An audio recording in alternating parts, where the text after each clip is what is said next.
બટેટાનું શાક છે, સરસ મજાનું. આજે ગુરુવાર છે, તો આજે ગુરુવારનું જમવામાં દૂધી બટેટાનું શાક કર્યું છે. ફ્રેન્ડ્સ, બહુ જ ગરમી પડી રહી છે ને, એટલા માટે અમે દૂધીનું શાક કરીએ છીએ. દૂધી છે એ ઠંડી છે તાસીર માટે, એટલા માટે ઠંડા ઠંડા શાકભાજી જ ખવાય, એટલે દૂધી બટેટાનું શાક છે. ત્યારબાદ મમ્મીએ સરસ મજાના ગુંદા કર્યા છે. ગુંદા તો અમારે 2-3 દિવસે હોય જ તે 2-3 દિવસે કરવાના જ હોય છે. સરસ મજાનું ગુંદાનું અથાણું કર્યું છે. ત્યારબાદ મમ્મીએ ફ્રેશ સુરકો કર્યો છે સરસ મજાનો. ત્યારબાદ આ મિતાંશની દાળ છે, પછી રાઈસ છે, છાશ છે, અને ત્યારબાદ રોટલી છે. તમે જોઈ શકો છો આજનું એકદમ સિમ્પલ મેનુ છે. દૂધી બટેટાનું શાક, રોટલી, ભાત, ગુંદાનું અથાણું, સુરકો અને છાશ. ફ્રેન્ડ્સ, એટલું છે. આવી જાઓ ફ્રેન્ડ્સ જમવા સરસ મજાનું. જોઈ શકો છો અમીષા સરસ મજાનું તરબૂચ લઈ આવી છે.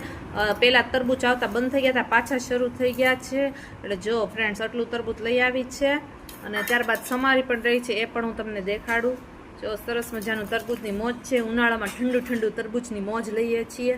તમે જોઈ શકો છો અત્યારના તરબૂચ સમારી રહી છે બહેન. એટલું તરબૂચ સમારાઈ ગયું છે. જો કેટલું મોટું તરબૂચ છે. તમે હા, 2 તરબૂચ, આ 1 આ સમારાઈ ગયું છે અને આ 2. જો ફ્રેન્ડ્સ, 2 તરબૂચ છે. આ 1 ધેન આફ્ટર 2 તરબૂચ છે. એટલા મોટા મોટા તરબૂચ સમારવાના છે. આપણે પછી તરબૂચ ખાવાના છે.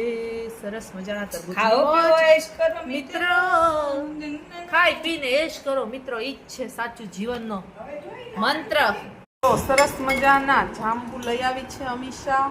સફેદ જાંબુ તમારે ત્યાં આવે છે કે નહીં તે કમેન્ટ કરજો. અમારે ત્યાં ભરપૂર પ્રમાણમાં સફેદ જાંબુ આવે છે. જે રાવણા કહે છે એ અમારા ત્યાં ઓછા આવે છે, પણ અત્યારના અમારે સફેદ જાંબુની ખૂબ જ આવક છે. તમે જોઈ શકો છો.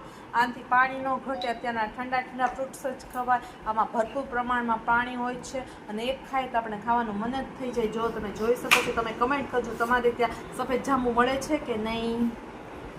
જો ફ્રેન્ડ્સ, ત્યારબાદ કેળા છે. જો સરસ મજાના કેળા પણ લાવી છે.